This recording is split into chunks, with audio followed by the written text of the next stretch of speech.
Bonjour à tous et bienvenue sur la chaîne SC Math. Aujourd'hui, on va se retrouver pour un nouveau tutoriel où on va apprendre à multiplier des radicaux.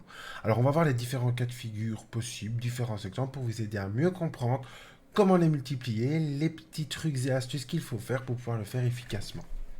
Alors, comme d'habitude, on se retrouve sur notre petit paperboard et on va partir sur quelques petits exemples. Alors, comment fait-on lorsqu'on a racine de 2 que je dois multiplier par racine de 3? Dans ce cas-ci, rien de bien sorcier. Le produit des racines est égal à la racine du produit. Donc racine de 2 fois 3, c'est la même chose que d'écrire racine de, entre parenthèses, 2 fois 3. Ça donne donc racine de 6. On a multiplié, donc il suffit de multiplier les radicaux entre eux. Si maintenant on avait des coefficients, 2 racine de 2 fois 3 racine de 3. Eh bien, on multiplie quoi? On multiplie les coefficients entre eux, donc 2 fois 3, 6. Et on multiplie les radicaux entre eux, donc racine de 2 fois racine de 3, ce qui donne donc racine de 6.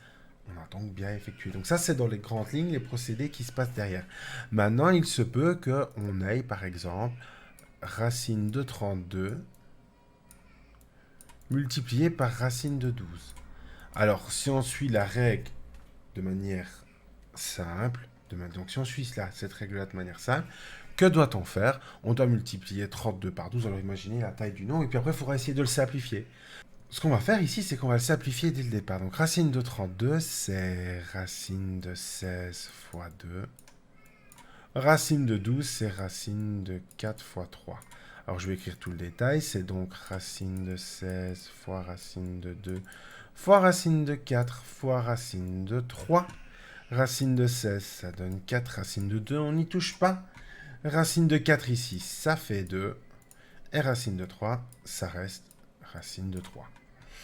On est dans un exercice comme le précédent. On va donc multiplier les coefficients entre eux. 4 fois 2, 8. Et racine de 2 fois racine de 3, ce qui va me donner racine de 6. Donc voilà comment on peut effectuer quand on a un produit qui est un peu plus complexe. Maintenant, quelques propriétés, quelques exemples un peu particuliers.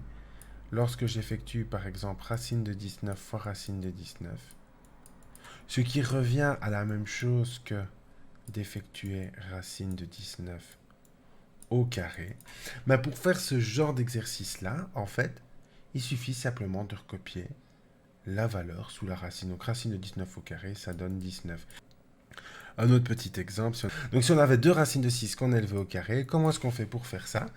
Ben, le carré d'un produit est égal au produit des carrés. On a donc un exercice où on a effectué le carré d'un nombre, qui donne 4, et le carré d'une racine. Ça nous donne le nombre sous la racine, 4 fois 6, ce qui va nous donner 24. Et dernier exemple qu'on peut rencontrer, c'est lorsque l'on a deux racines de 3 qu'on va multiplier par racine de 5 plus racine de 3.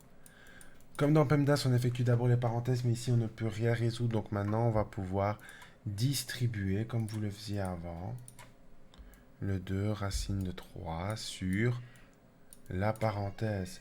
Ce qui va donc devenir mon calcul, on va avoir 2 racines de 3 fois racine de 5 plus 2 racines de 3 fois racine de 3. Alors ici, pour multiplier ça, racine de 3 fois racine de 5, ça fait racine de 15. Le 2, je n'y touche pas. Le racine de 15, je ne peux pas simplifier. Et 2 racine de 3 fois racine de 3. Racine de 3 fois racine de 3, ça donne 3. Il va donc me rester 2 fois 3. Et 2 fois 3, ça me donne 6. Donc voilà, un autre petit exemple quand on effectue avec une simple distributivité. On peut aussi avoir des exemples où on va effectuer des doubles distributivités. Et on pourrait également partir avec tous les produits remarquables. Ce qu'on remarque, c'est que les règles sur les radicaux sont les mêmes, les règles de multiplication des radicaux sont les mêmes que n'importe quelle autre règle, à la différence près que lorsqu'on multiplie un nombre par racine de 19 par racine de 19, ben ça va donner la valeur du radicand du nombre sous la racine, et que la racine d'un produit est égale au produit des racines et inversement, et que la règle de base, c'est lorsqu'on doit multiplier des radicaux, on multiplie les coefficients entre eux, et on multiplie également les radicaux entre eux. Alors pour avoir un peu plus simple, on peut peut-être essayer d'abord de simplifier. Donc, on se retrouve bientôt pour une nouvelle vidéo où on va apprendre à rendre des dénominateurs rationnels. Sur ce, j'espère que cette vidéo vous a plu. Et on se retrouve bientôt pour une nouvelle vidéo tutoriel. N'hésitez pas à vous abonner, à lâcher un petit pouce bleu et je vous dis à très bientôt les amis.